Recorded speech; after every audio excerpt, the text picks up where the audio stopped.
Fala aí pessoal, tudo bem? Hoje a gente vai ver aí um pouquinho,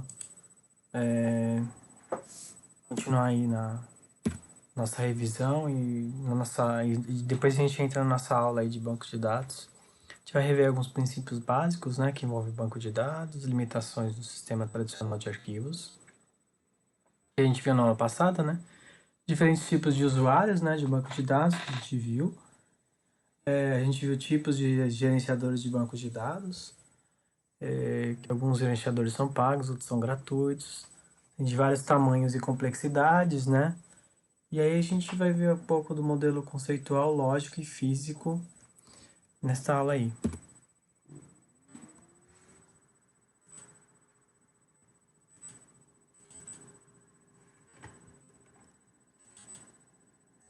Bom, então qual que é o objetivo da aula, né? Dar uma visão geral aí de bancos de dados, né, com enfoque no modelo relacional. Aí a gente vai detalhar um pouco a interpretação do modelo conceitual, né? A gente vai ver o que é esse modelo conceitual, para que ele pode nos ajudar, né?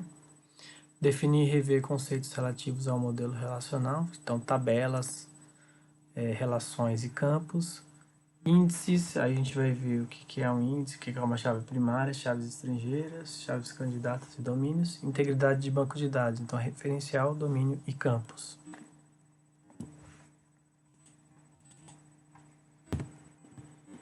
Bom, a gente tem um modelo de dados, né? Então o modelo ele descreve de uma maneira formal como é que é a estrutura de um banco de dados, né? Então a gente pode ter um modelo para estar descrevendo como que é a estrutura do nosso banco de dados. Então ele é uma descrição dos tipos de informações que estão armazenados em um banco de dados, né? Então, por exemplo, informações sobre produtos de uma indústria. Então eu tenho lá uma indústria, sei lá, vamos pegar aí uma fábrica aí que produz ferro, por exemplo, né? Então a gente tem diversas informações sobre os produtos relacionados à indústria de ferro, por exemplo. Agora, a gente tem uns métodos de descrição dos dados, né? Do relacionamento entre eles e das restrições, de consistência e integridade, de maneira a permitir a compreensão da estrutura dos dados armazenados e sua manipulação. Então a gente consegue visualizar, por exemplo, dependendo do nosso modelo, né? Se a gente estiver trabalhando com um modelo um pouco mais detalhado, qual é o tipo de dado que está sendo armazenado lá no nosso banco de dados, né? Se é inteiro, se é data, enfim. Esse tipo de informação que é um pouco básica, mas é importante a gente saber. E a gente tem algumas fases, né, no desenvolvimento de um projeto de banco de dados. A primeira que a gente chama de modelagem conceitual, que dá uma visão geral de quais são as tabelas do nosso banco de dados, né? Modelagem lógica, que detalha um pouquinho mais dessas tabelas, né?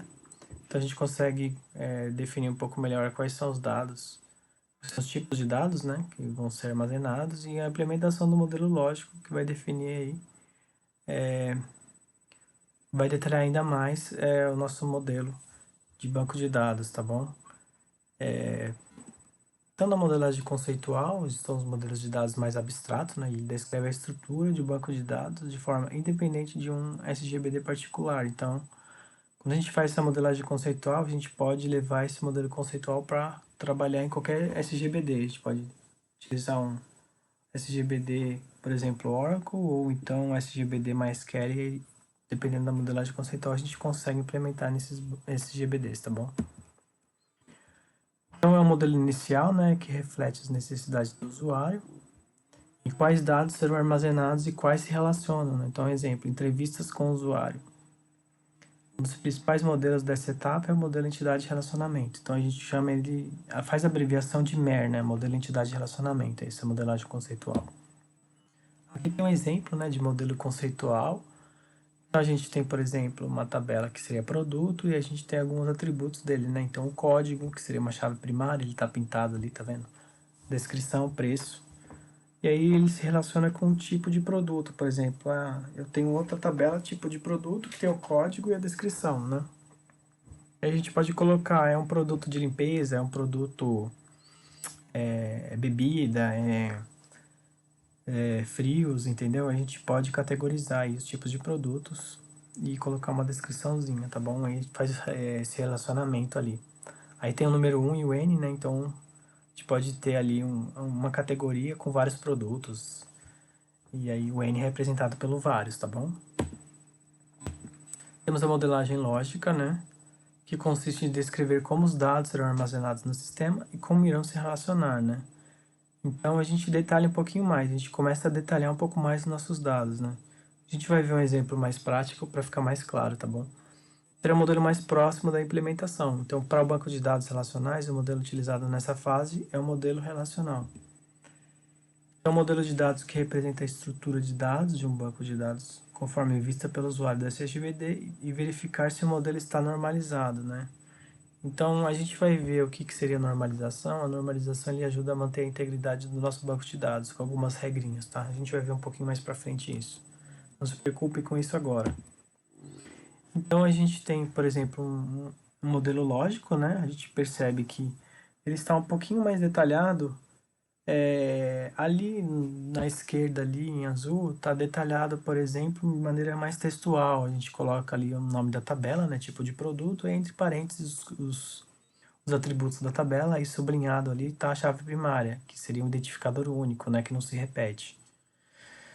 E aí da direita a gente vê ali as tabelas, né, e aí a gente consegue, não consegue identificar ali qual que seria uma chave primária, porque a gente não está especificando assim de maneira mais clara, né, como ali o modelo, como ali o exemplo do modelo textual ali, né? Mas a gente poderia colocar um asterisco, alguma coisa assim, para dizer que é uma chave primária. Ou à medida que a gente for ganhando mais experiência, a gente vai batendo no olho, a gente já sabe qual que é a chave primária, qual que não é. Tá bem óbvio, ali, por exemplo, tipo de produto. Aí o código do produto seria a chave primária, porque não se repete. Ali no produto seria o código do produto também, que não se repete, no caso, né? Aí a gente percebe também que tem uma chave estrangeira ali, mas depois a gente vai ver o que seria essa chave estrangeira. Uma chave estrangeira é uma chave que se relaciona com uma chave primária em outra tabela. Então, um produto ali, ó, código tipo produto, seria uma chave estrangeira que está relacionando com uma chave primária da tabela tipo de produto, tá bom? E a gente sabe que, por exemplo, esse primeiro registro ali, né? PC Desktop Modelo X, ele é da categoria 1, que é computador. PC Notebook ABC, ele é da categoria 1, computador. Aí os registros 3 e 4 são da categoria 2, que são impressoras, né? Então a gente teria um relacionamento aí entre essas duas tabelas, né? Que no caso aí seria 1 para N, né? Então eu posso ter ali um tipo de produto, né? Com vários produtos, 1 para N. E aí a gente tem a implementação do modelo lógico, né? Que é uma vez que todas as etapas de modelagem estejam concluídas, aí será necessário implementar ou criar a base de dados no SGBD escolhido. E aí a gente precisa definir o nosso banco de dados, né? No caso, a gente vai utilizar uma SQL, né? E essa fase requer que o desenvolvedor conheça a linguagem SQL e conheça o SGBD. Então, dependendo do SGBD, tem alguns detalhezinhos da linguagem SQL, né, que é utilizada para consultar os dados, para buscar os dados. Eles são diferentes por exemplo, o Oracle é um pouquinho diferente do MySQL, que é um pouco diferente do SQL Server, né, para fazer consultas, mas a ideia é bem parecida, tá bom? E aí a gente tem a introdução ao modelo de entidade de relacionamento. Então é um modelo conceitual, né, e deve estar mais próximo possível da visão que o usuário tem dos dados, né? Então, o que significa isso, né? Então, é uma visão mais abstrata, não entra muito em detalhes de implementação do banco, entendeu? Então, é uma visão mais para que o usuário vai ter do banco, vamos dizer assim, né? Das tabelas, dos relacionamentos. Então, não se preocupando em representar como esses dados estarão realmente armazenados. Esse modelo tem por objetivo descrever quais dados devem ser armazenados pela aplicação e quais desses dados se relacionam. Ele foi criado pelo Peter Shane, né, em 1976, esse senhor aí, né, que está representado na figura, né, E o MER, né, que a gente chama, modelo entidade de relacionamento, ele representa a estrutura de um banco de dados. Existem alguns conceitos principais, né, que seria uma entidade, um atributo e os relacionamentos. Entidades elas representam um conjunto de objetos do mesmo tipo, né, do mundo real e sobre os quais se pretende armazenar os dados.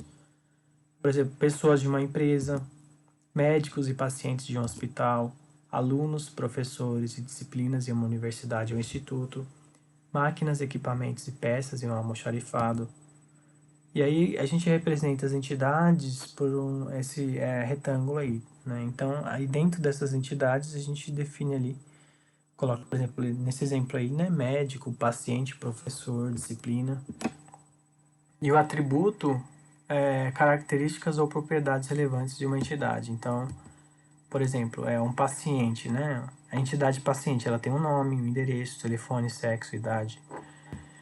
O médico tem um nome, CRM, telefone. O aluno tem um nome, tem uma matrícula, tem um endereço, tem um telefone. No caso da entidade aluno, a cor do cabelo pode ser considerada um atributo relevante? Não, né? Então, a gente precisa definir um atributo, os atributos como sendo relevantes, né? Então, a cor do cabelo não é relevante para o nosso modelo entidade de relacionamento, por exemplo. E aí a gente tem mais exemplos, né, de como a gente pode representar esse modelo de entidade de relacionamento. Normalmente a gente utiliza esse exemplo da esquerda ali, aluno, telefone com umas bolinhas um pouquinho menores, mas a gente pode representar dessa outra forma aqui da direita, por exemplo, pessoa, né, e os atributos, o nome dos atributos dentro dessas formas aí, tá bom? Por exemplo, nome, CPF, idade, aí o CPF está sublinhado indicando que é a chave primária.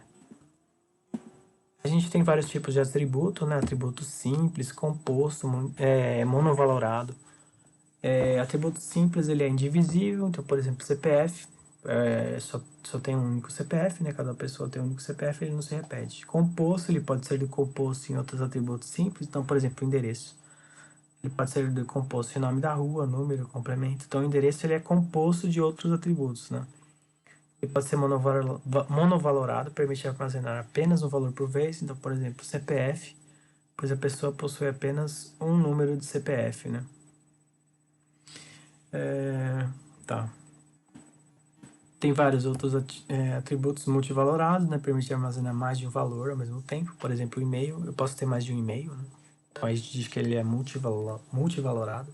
Nulo permite que seja inserido um valor nulo para ele, né?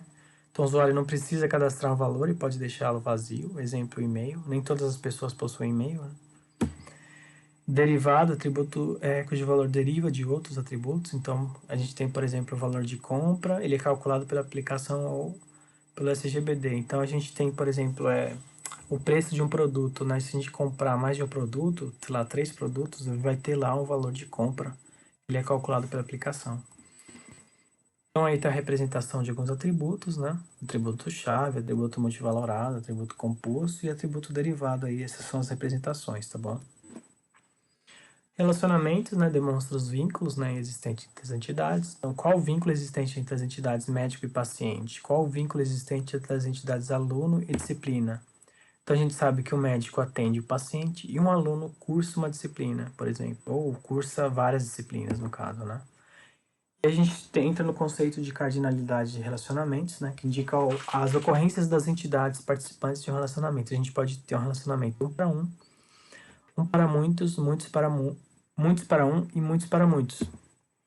Então, por exemplo, a gente pode ter ali que vários médicos atendem vários pacientes, vários alunos cursam várias disciplinas, um estado é dividido em N cidades. Então, a gente, por exemplo, tem o estado de São Paulo, né, que tem várias cidades. Tem o conceito de chaves, né? Então, no modelo de identidade de relacionamento tem a chave primária, que é o identificador único. Então, a pessoa tem um CPF e ela não se repete. RG, por exemplo, também não se repete. É um identificador único. A gente diz também que é atômico, né? Não se divide, né?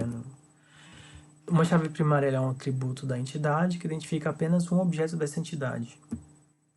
Então não poderá se repetir, não poderá receber um valor nulo. Então a chave primária não pode ser nula, tá? Tipos de chave primária. A gente tem chave primária simples, né? Formada por apenas um atributo. Chave primária composta, ela é formada por 2 ou mais atributos, então eu posso ter uma chave primária formada pelo meu CPF e pelo meu RG, por exemplo. Eu posso ter uma chave primária composta, por exemplo.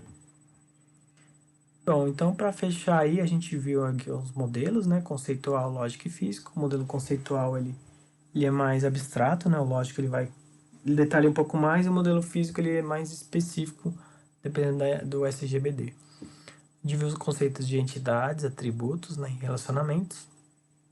E a chave primária simples e composta, a gente viu mais alguns outros conceitos. Mas, para resumir, é isso, tá bom, pessoal? Então, aí tem um exemplo aqui de banco de dados relacional, né, para a gente criar esse modelo aqui no MySQL Model, o diagrama abaixo.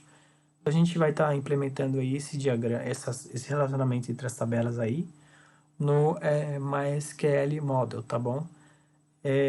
Para a gente ver um pouco aí mais da parte prática aí dos conceitos que a gente está vendo, tá bom? Então é isso, gente. Na próxima aula a gente vai para a parte prática, tá bom? Até lá. Essas são as bibliografias, né? A referência utilizada. E é isso aí, gente. Então, até a próxima.